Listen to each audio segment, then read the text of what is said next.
जब एक दिन एक सास अपने दामाद के पास फोन करती है और उससे पूछ रही होती है कि तुम्हें कोई दिक्कत या परेशानी है उस लड़की के साथ, यानी कि उसकी बेटी के साथ। तो यहाँ पर वह दामाद कहता है कि हाँ परेशानी है, और वह परेशानी ऐसी है कि उसको तुम्हारे पास आकर ही वह बताएगा। दोस्तों, अब तो वह सास बिल्कुल भी देर नहीं लगाती और अपने दामाद से कहती है कि हाँ तुम जल्दी से उस घर में आ जाओ और बस उससे वह बात कर लो, क्योंकि उसको लग रहा है कि उसकी बेटी बहुत ही ज़्यादा दुखी और परेशान है।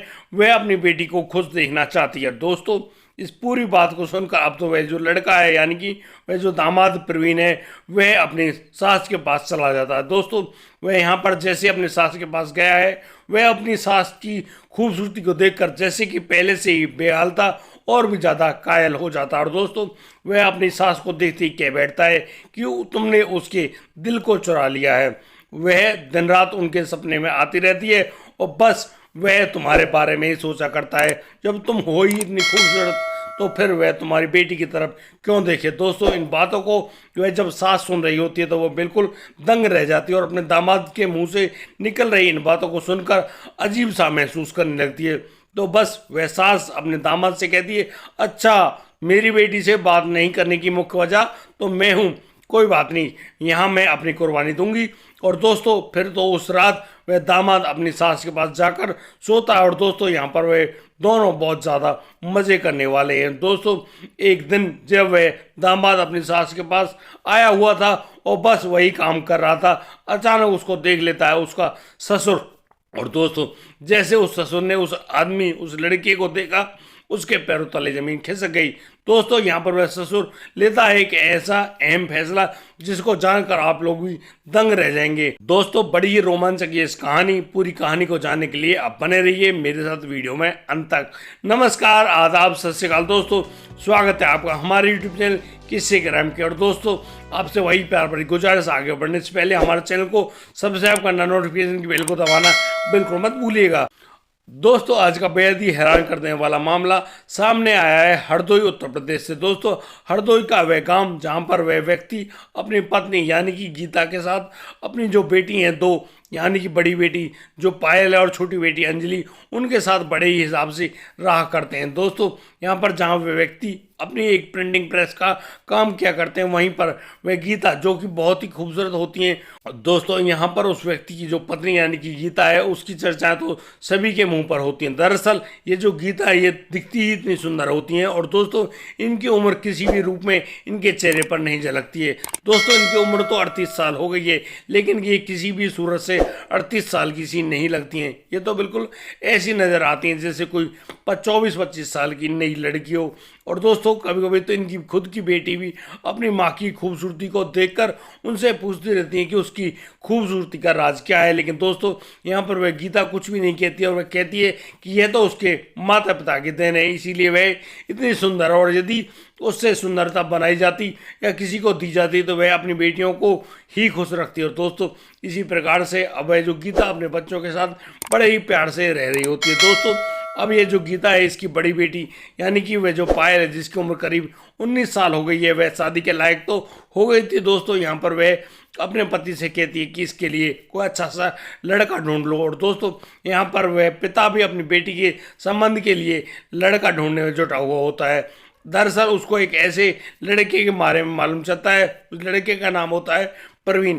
प्रवीण एक ऐसा लड़का जिसकी माँ तो घर में मौजूद है लेकिन पिता नहीं है।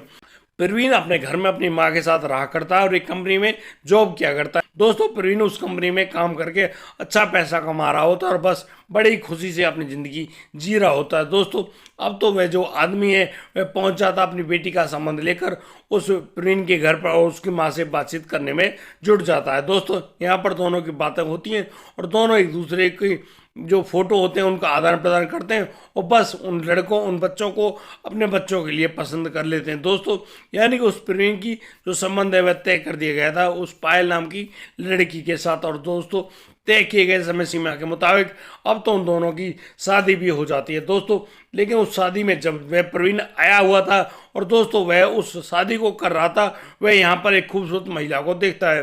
लेकिन दोस्तों, वह उस खूबसूरत महिला को जानता नहीं है, लेकिन वह उस महिला को देखते ही उस पर अपना दिल न्यौछावर कर देता है।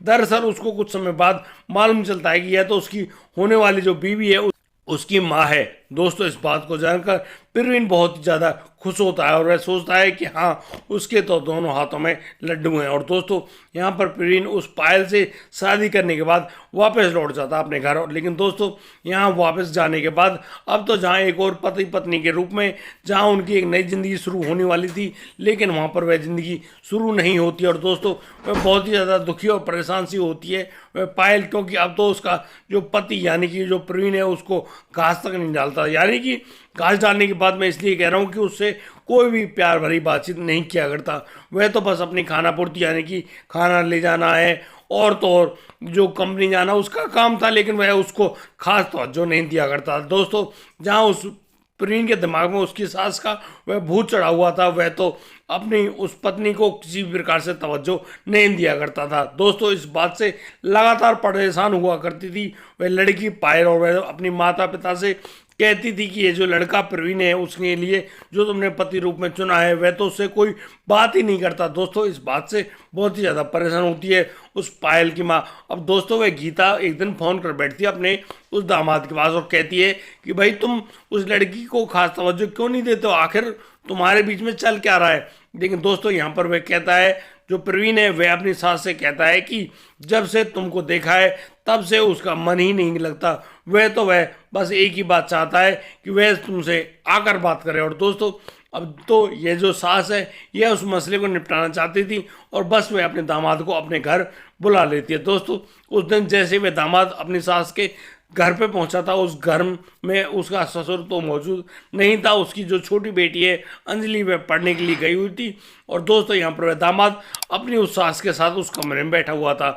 लेकिन दोस्तों यहाँ पर वह दामाद अपने आप को बिल्कुल भी नहीं रोक पाता और अपने मन की बात कह देता है। वह कहता है कि वह अपनी सास पर बहुत ही जोर से और उसी दिन से फिदा है जब से उसको पहली बार देखा था। वह देखते ही रह गया कि आप इतनी सुंदर कैसे हो। इस प्रकार की बातों को सुनकर अब गीता उनसे कहती है कि फिर तुम चाहते क्या हो। तो दोस्तों यहाँ पर वह प्रवीण कहता है कि वह तुमको पाना चाहता है। दोस्तों यहाँ पर वह जो गीता है वह अपनी बेटी की भलाई के लिए यानी कि बेटी की खुशी के लिए अपने दामाद के साथ उस दिन सो जाती है। और दोस्तों यहाँ पर उन दोनों के बीच में बड़े ही ज़बरदस्त शारीरिक संबंध बनते हैं। और दोस्तों अब तो वह जो लड़का प्रवीण है बहुत ज़्यादा खुश होता है और वह कहता है कि अब आपकी बेटी को किसी भी जो शिकायत का मौका नहीं देगा, लेकिन वह जब भी तुम्हारे पास आया करे तुम उसको उसके पास आने दिया करो। दोस्तों इन बातों पर वह गीता भी राजी हो जाती है। और दोस्तों वह जो मेहमान यानी कि वह जो दामाद है उनको जब भी मौका मिलता वह उस ससुराल में आ जाया करता और बस अपनी जो सास गीता के साथ शारीरिक संबंध बना लिया करता। दोस्तों एक दिन की बात, जब वह दामाद अपने सास के साथ शारीरिक संबंध बनाने में बहुत ही ज़्यादा व्यस्त था लग रहा था, दोस्तों उसी समय उसके ससुर वहाँ पर आ जाते हैं। दरअसल उनके ससुर के हाथ में कोई भयानक चोट लगी थी और दोस्तों उसी कटे हुए हाथ को लेकर वह ससुर उस दिन यानी कि दोपहर को अपने घर लौट आया था। लेकिन दोस्तों जैसे वह घर लौट कर आता है वह देखता है कि यहाँ पर तो उसकी जो पत्नी यानी गीता है वह अपने दामाद के साथ लगी हुई है। दोस्तों जैसे वह व्यक्ति इस पूरे हालात को देखता है वो उसके पैरों तले जमीन खिसक जाती है। अब वह सोचता है कि यार ये कैसा दामाद है जो कि अपने सास के साथ ही मुंह काला कर रहा है। दोस्तों यहाँ पर वह सास यानी कि उस गीता से जब पूछा जाता है तो गीता अब सारी सच्चाई बयां कर देती है। वह कहती है कि वह अपने दामाद के साथ इस प्रकार के संबंध बनाने में इसलिए राजी हुई कि इसकी वजह से ही उसकी बेटी का घर बस रहा है। आखिरकार इस जो दामाद ने उसकी बेटी से बात करना ही पसंद नहीं किया।